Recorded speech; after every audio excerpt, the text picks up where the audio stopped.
दोस्तों, welcome back to my channel. मैंने लिया है ब्लॉगिंग चैलेंज 365 डेज़ का, जिसका 14 दिन है और आज है तारीख कितनी है 19 है और कल 20 है, करवा चौथ है कल।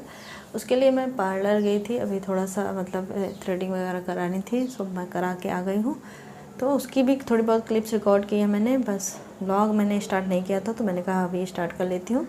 और अभी मैं आपको दिखाने जा रही हूँ कल के ब्लॉग में, मैं जैसा कि मैंने बताया था कि मैंने करवा चौथ में क्या क्या चीज़ें खरीदी, तो वो मैं आपको दिखाऊंगी। बाकी थोड़ी बहुत तैयारी करूँगी, जो बर्तन वगैरह हैं वो निकालूंगी, जिसकी क्लिप शायद मैं ना बना पाऊँ क्योंकि अभी बच्चे जगे हुए हैं तो शायद ही पॉसिबल होगा। लेकिन क्या क्या मैंने ख़रीदा है उसको मैं आपको दिखा देती हूँ। उसके बाद चलिए चलते हैं। जैसा कि कल के ब्लॉग में आपने देखा ही कि हम लोग शॉपिंग चले गए थे, तो काफ़ी टाइम शॉपिंग में चला गया था। उसके बाद मैं आई, शाम की चाय वगैरह बनाई, वो भी मैंने ब्लॉग किया ही था। उसके बाद हमने डिनर बनाया, खाया, तो मैंने सोचा कि अभी मेहंदी लगा लेती हूँ क्योंकि कल दिन में पता नहीं टाइम मिलेगा कि नहीं। तो मैंने मेहंदी करवा चौथ के 2 दिन पहले ही लगा ली थी, मतलब आज 19 है जब मैं ये ब्लॉग बना रही हूँ, मैंने 18 को शाम को ही लगा ली थी। वही मैं यहाँ पर दिखा रही हूँ।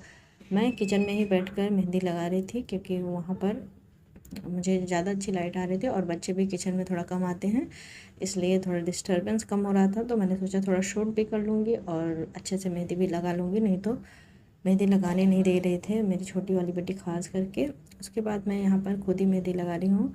पिछली बार मैंने बाहर वाली से लगवाया था, लेकिन फिर मैंने सोचा कि बाहर वाली से लगवाने का मतलब होता है कि आपको टाइमिंग उनके हिसाब से और फिर अपने हिसाब से एडजस्ट करने में बड़ा माथापच्ची होता है। तो मैंने इस बार छोड़ दिया, मैंने कहा जब मुझे टाइम मिल जाएगा मैं खुद को लगा लूँगी। और यहाँ पर चलिए मैं आपको दिखा देती हूँ कि मैं कैसे लगा रही हूँ। मुझे लगता है मैं ठीक ठाक ही लगा लेती हूँ, इसलिए मैंने खुद से ही लगा ली। ये रही मेरी मेहंदी। अभी आप देख कर बताइए कि कैसी लगी है मेरी मेहंदी। मेरे हिसाब से तो मैं ठीक ठाक ही लगा लेती हूँ। यहाँ पर मैंने अपनी बेटी को रिकॉर्ड करने के लिए बोला था, तो उसने इतना हिलाया कि पूछो मत। और उसके बाद हम लोग सो गए। अगले दिन हो गए, लंच वगैरह करने के बाद हम निकल गए शलों के लिए। यहाँ पर हमारी अपॉइंटमेंट थी, मेरी ननद को हेयर कट भी करने थे, वो वही समझा रही थी।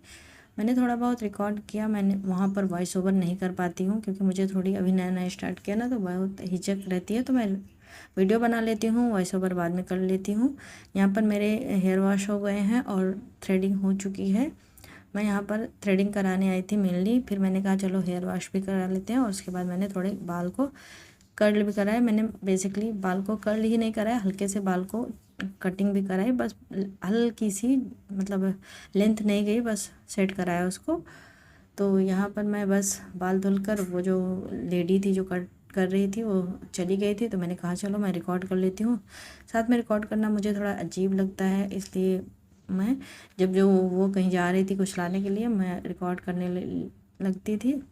और वहाँ पे बोल के रिकॉर्ड करना तो मुझे बहुत ही अजीब लगता था। वैसे बहुत ही अच्छा उन्होंने हेयर वॉश और हेयर कट और ब्लो ड्राई किया था। तो यहाँ पर मेरा थ्रेडिंग वगैरह हो चुकी है, हेयर वॉश हो चुका है और यहाँ पर हेयर ड्राई भी हो चुका है और अब लगे हैं ये कटिंग करने में।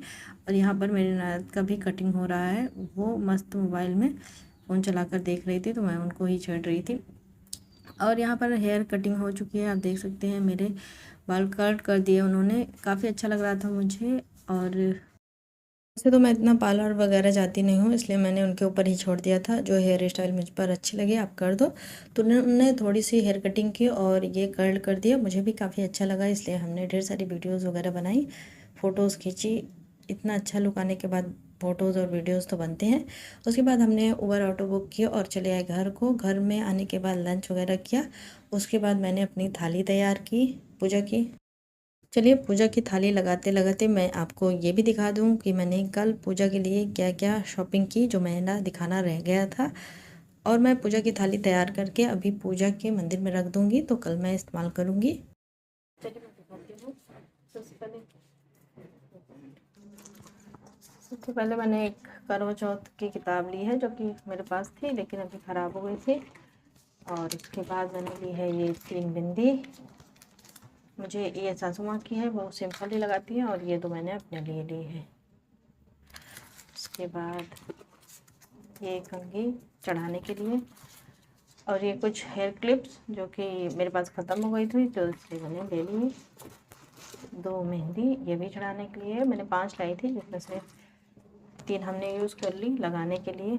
और ये नेल पेंट है 3, ये आलता, और ये 2 डिब्बे सिंदूर, और यहाँ पे 2 दर्जन ऐसी ही चूड़ियाँ हैं और पैकेट में है, मैंने खोली नहीं है। ये गोल्डन कलर की हैं, देखने में काफ़ी सुंदर लग रही थी। इसे आप किसी भी चीज़ के साथ लेयर कर सकते हैं, इसलिए मैंने ले ली है।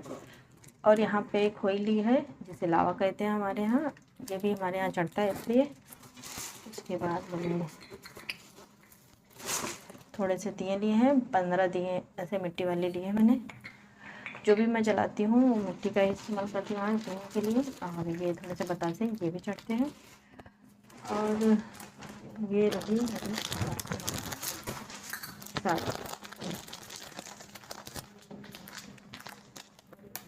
हाँ, यहाँ पर आपने देखा कि मैंने अपनी पूजा की थाली कैसे तैयार की। इसी पर हम इस ब्लॉग को एंड करते हैं, फिर मिलेंगे एक नए ब्लॉग के साथ। मैंने इसमें सिर्फ मेकअप वगैरह का सामान ही दिखाया, मिठाई वगैरह भी लाई थी, लेकिन उसको दिखाना मैंने सोचा क्या उसको दिखाना, इसलिए मैंने नहीं दिखाया। बाकी आपको फिर से मिलेंगे कल करवा चौथ के ब्लॉग के साथ। तब तक के लिए टाटा bye bye and take care.